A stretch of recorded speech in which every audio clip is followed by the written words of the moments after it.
स्वागत है आपको आपको ही YouTube channel super science study में। तो फ्रेंड, आज हम बात करने वाले हैं क्लास 12 फिजिक्स को VVI ऑब्जेक्टिव क्वेश्चन के बारे में। तो आपसे रिक्वेस्ट होगा कि अगर आप हमारे चैनल पर पहली बार हैं तो प्लीज़ चैनल को सब्सक्राइब कर दें ताकि नए नए वीडियो आप तक तुरंत पहुँचे। तो चलिए क्वेश्चन को स्टार्ट करते हैं। पहला क्वेश्चन है कि श्रेणीबद्ध LCR परिपथ का शक्ति गुणांक होता है। ए में है R, बी में है Z/R, सी में है R/Z और डी में है RZ। चलिए देखते हैं इसका आंसर। तो इसका आंसर सी हो जाएगा, यानी R/Z। देखते हैं अगला प्रश्न। और अगला प्रश्न है कि ट्रांसफार्मर कार्य करता है।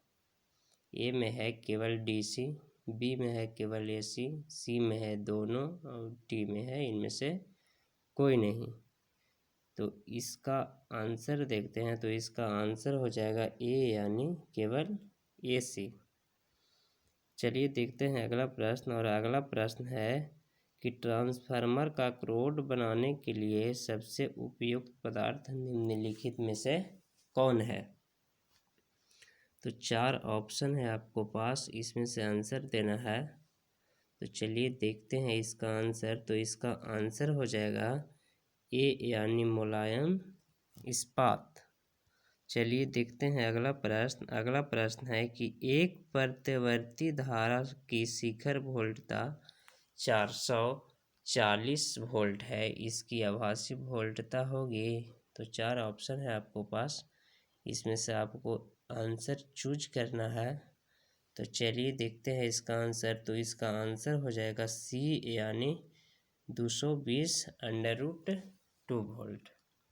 चलिए देखते हैं अगला प्रश्न। अगला प्रश्न है कि लेंज का नियम संबंधित है। ए में है आवेश से, बी में है द्रव्यमान से, सी में है ऊर्जा से और डी में है संवेग के संरक्षण सिद्धांत से।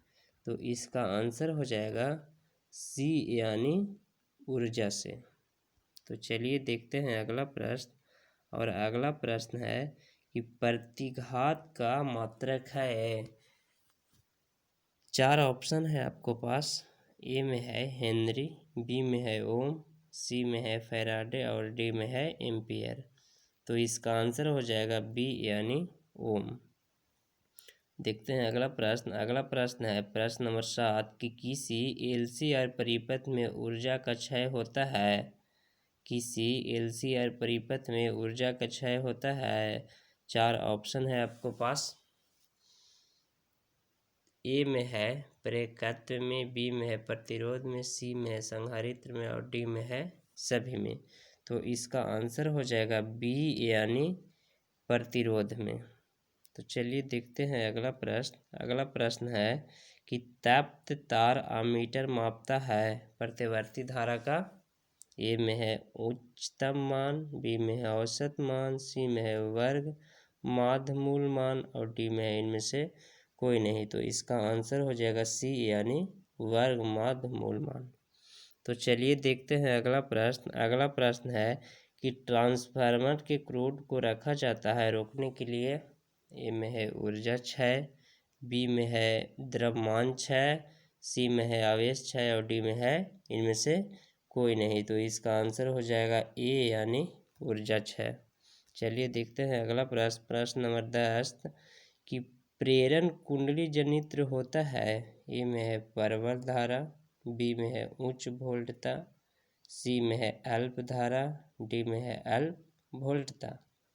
तो चलिए देखते हैं इसका आंसर। तो इसका आंसर हो जाएगा बी, यानी उच्च वोल्टता।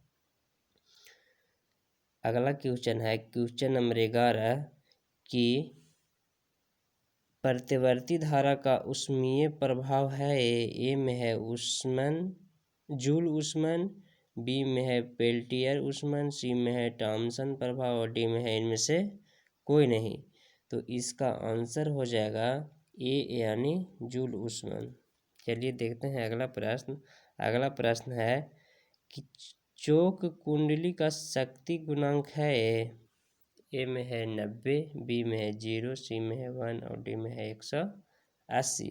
ये सब डिग्री में है, सॉरी डिग्री में, यानी 90 डिग्री हो जाएगा और 180 भी डिग्री होगा।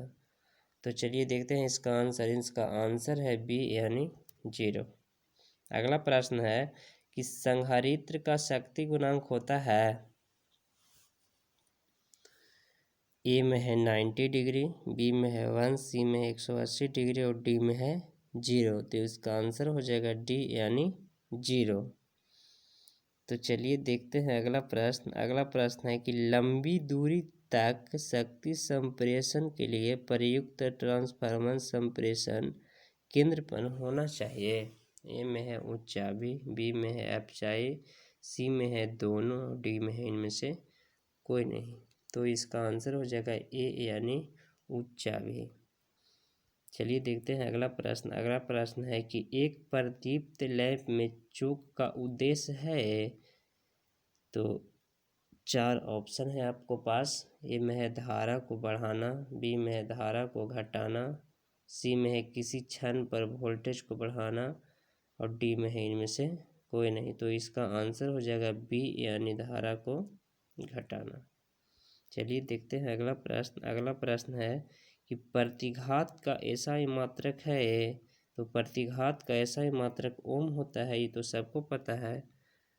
तो चलिए देखते हैं अगला प्रश्न। अगला प्रश्न है प्रश्न नंबर 7 कि अन्योन प्रेरण का ऐसा ही मात्रक है।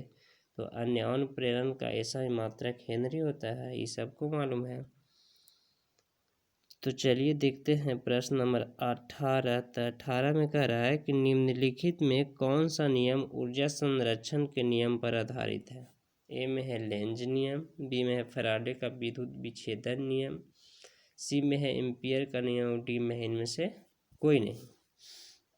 तो इसका आंसर हो जाएगा ए यानी लेंज का नियम। चलिए देखते हैं अगला प्रश्न। अगला प्रश्न है कि प्रत्यावर्ती धारा का शिखर मान तथा वर्ग माध्य मूल मान का अनुपात है। तो 4 ऑप्शन है। ए में 2, बी में √2, सी में है 1/√2 और डी में है 1/3। तो इसका आंसर हो जाएगा बी यानी √2। तो चलिए देखते हैं अगला प्रश्न। अगला प्रश्न है कि शक्ति गुणक किसके बीच बदलती है। ए में है 0.5 से 5, बी में है 2 और 0.5, सी में है 1 और 2 और डी में है 1 और 2। तो इसका आंसर हो जाएगा सी यानी 0 और 1। तो चलिए अगला प्रश्न देखते हैं। अगला प्रश्न है कि प्रत्यावर्ती विभव लगाने पर एक दिष्ट धारा उत्पन्न करने वाले संयंत्र का नाम है। ए में है रेक्टिफायर, बी में है ट्रांसफर, सी में है ऑसिलेटर, डी में है फिल्टर। तो इसका आंसर हो जाएगा ए यानी रेक्टिफायर। चलिए देखते हैं अगला प्रश्न। अगला प्रश्न कि चुंबकीय फ्लक्स का ऐसा ही मात्रक नहीं है। इसको में बोला जाता है कि चुंबकीय फ्लक्स का ऐसा ही मात्रक नहीं है। तो चुंबकीय फ्लक्स का ऐसा ही मात्रक हेनरी यानी एच नहीं है। चलिए देखते हैं अगला प्रश्न। अगला प्रश्न है कि चुंबकीय प्रेरण के समय साथ बदलने से किसी बिंदु पर उत्पन्न होता है। ए में है गुरुत्वीय क्षेत्र, बी में है चुंबकीय क्षेत्र, सी में है वैद्युत क्षेत्र और डी में कोई नहीं। तो इसका आंसर हो जाएगा सी यानी वैद्युत क्षेत्र। चलिए देखते हैं अगला प्रश्न। अगला प्रश्न है कि चुंबकीय प्रेरण के समय के साथ बदलने से किसी स्थिर लूप में उत्पन्न होता है। तो इसमें है कि किसी स्थिर लूप में उत्पन्न होता है। तो इसका आंसर हो जाएगा प्रेरित वैद्युत क्षेत्र। चलिए देखते हैं अगला प्रश्न। अगला प्रश्न है प्रश्न नंबर 25 कि ट्रांसफार्मर में कार्य करता है। ए में है स्वप्रेरण, बी में है परस्पर प्रेरण, सी में है ऊष्मन, डी में है इनमें से कोई नहीं। तो इसका आंसर हो जाएगा बी यानी परस्पर प्रेरण। चलिए देखते हैं अगला प्रश्न। अगला प्रश्न है कि यदि डैनियल सेल को प्राथमिक कुंडली के सिरों के बीच जोड़ दे तो द्वितीयक में फ्लक्स परिवर्तन होगा। तो 4 ऑप्शन है आपको पास। ए में है 10 वेबर, बी में है 20 वेबर, सी में है 0 और डी में है कोई नहीं। तो इसका आंसर हो जाएगा सी यानी 0।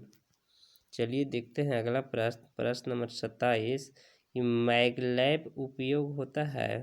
तो मैगलेब उपयोग रेल में होता है, ये आपको पता होना चाहिए। तो चलिए देखते हैं अगला प्रश्न, प्रश्न नंबर 28 है। ट्रांसफार्मर के क्रोड को प्रत्यार रखा जाता है रोकने के लिए। तो पावर धाराएं रोकने के लिए ट्रांसफार्मर का क्रोड को प्रत्यार रखा जाता है। तो चलिए देखते हैं अगला प्रश्न, प्रश्न नंबर 29 है कि एक एसी स्रोत से संबंधित प्रेरक के आड़े विद्युत वाहक बल एवं प्रेरक से जाती धारा का कालांतर है। ए में है 0, बी में है 5/2, सी में है पाई और डी में है पाई/4। तो इसका आंसर हो जाएगा बी यानी पाई/4। तो चलिए देखते हैं प्रश्न नंबर 30 और आज का अंतिम प्रश्न है। प्रश्न है कि 110 वोल्ट स्रोत का प्रतिवर्ती परिपथ में शिखर मान होता है। तो 4 ऑप्शन है आपको पास। ए में है 220 वोल्ट, बी में है 110 √2 वोल्ट, सी में है 300 वोल्ट और डी में है 200 वोल्ट। तो इसका आंसर हो जाएगा बी यानी 110 √2 वोल्ट। तो अगर वीडियो पसंद आए तो प्लीज़ वीडियो को लाइक करिएगा